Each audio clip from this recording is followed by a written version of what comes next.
Sunday evening, early last month, one of the directors from the FCTA was denied access into one of our construction sites, simply because it was a Sunday and the security guards couldn't fathom any legitimate reason for a government official to want access to the site on a Sunday. 2 days later, officials from Development Control came and posted a stop work order on our gates. Another 2 days later, Minister Wike himself visited the site, and at this point, all my workers believed Tsunami Wike was going to rain havoc on us. I was very clear I had all the necessary documentation, which I forwarded to his office and received a simple, "I'm sorry, but my people gave me wrong information." End of matter. Speaking on this odoriferous saga between Minister Wike and Officer Yerima is extremely difficult for me because it's another example of a very vocal minority having their say and their way. Everyone tries to avoid this vocal minority, especially when they are baying for blood. And in this case, they finally believe they have the minister where they want him, defenseless. Today, I weep for Nigeria because we are becoming a nation of people fueled by hate of anything government. The righteous indignation of this vocal minority calling for the minister's head is simply unacceptable to any right-thinking person. They have let their hatred for this man who is perceived to be a bully and the president's bulldog becloud their judgments.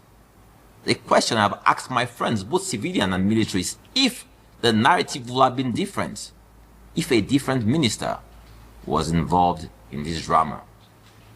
Absolutely yes.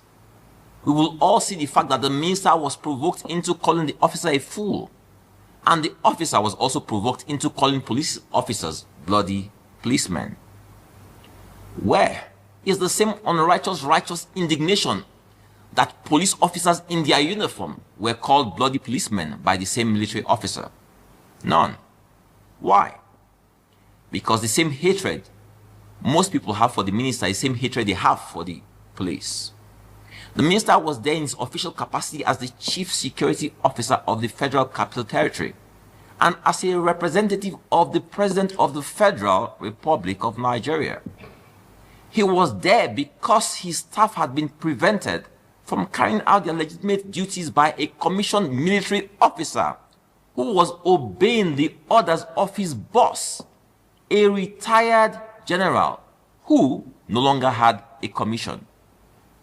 Can a retired general without a commission give an order superior to that of a serving minister of the Federal Republic of Nigeria? Does the military code of conduct supersede the constitution of the Federal Republic of Nigeria?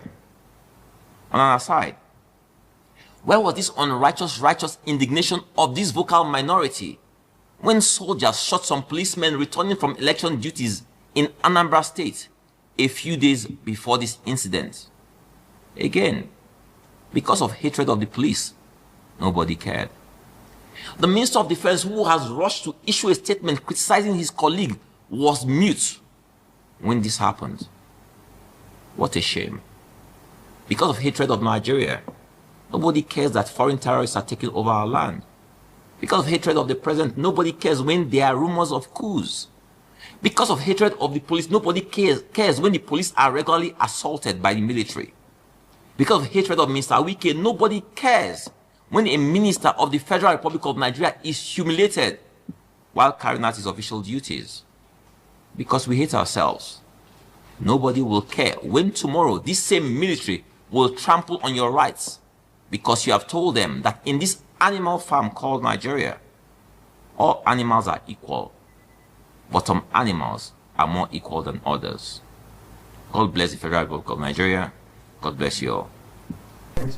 Again, it's very simple. We all have to accept that we're in a civilian dispensation, a democracy. That's what we claim we are operating. And if we are truly operating that, that means everybody has to subject themselves to the Constitution. The Constitution is the interconnect for all of us. It supersedes everything else. You cannot claim in a civilian dispensation, in a democracy, that military code of conduct should supersede the Constitution of Nigeria. You derive your powers as military officers from that same Constitution, and you cannot abuse that Constitution. Absolutely not. I'm happy you're bringing up these points, and I will say this very quickly.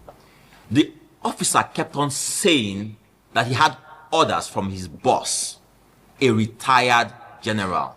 He was not there representing Nigeria, the president of Nigeria. Let's be very, very clear on this. Number two, I find it absolutely appalling that the minister kept said not once, not twice, you are a fool, you are foolish. Right? But I do understand that in the heat of the moment that he was provoked. Just like you saw the officer saying bloody policemen. Now my question to Nigerians is that where is the same moral indignation that they are saying bloody policemen? You cannot treat them differently. If you want to address that the minister said fool or foolish, he must also say, how did you call policemen wearing uniform? Also representing the same president you're calling, not so that they call bloody policemen. Let me tell you something. Why that got to me so much is that if you experience military rule, and for those of us who were part of the Aluta movement, who were student union, part of student union, and how we were brutalized by the military, anytime you hear that word bloody, you feel trauma, you feel a sense of trauma like I feel right now. You don't want to hear anything called bloody. That bloody civilian, they call us. You don't want to hear it. So you can see that that thing is still in them when you say bloody policemen. If they said bloody policemen to a policeman wearing uniform, carrying a gun, what of you? Defenseless. What happens to you? That is why we should all speak to the issues and not speak to personalities. Because when you speak to the issues, you can see what the facts are and we address the facts. When you say that Mr. Wike was provoked and his reaction, and that officer was also provoked and his reaction when he said bloody policeman. So if you look at the fact that they were provoked in a heated situation, then you can now start looking at the facts properly. But when you start choose Wike said fool, and you leave that someone said bloody policeman, how do you do that?